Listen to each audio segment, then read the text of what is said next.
Alright everyone, I'm going to be doing something quite a bit different this time around. It's actually going to be a first for the channel.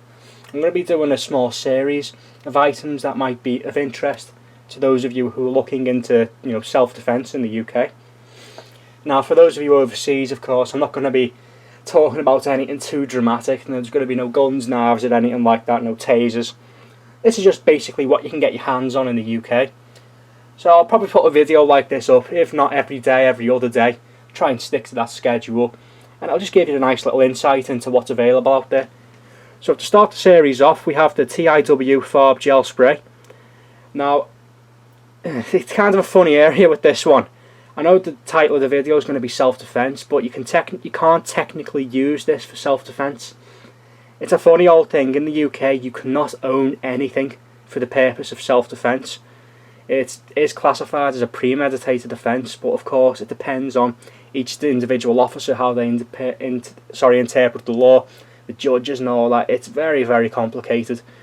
So to save all that, this is advertised as a criminal identifier.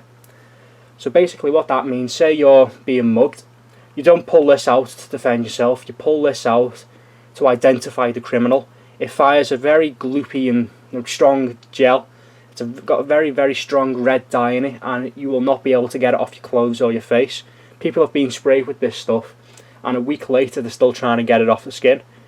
So preferably when you're attempting to identify someone with this spray, you spray it in the face and the eyes.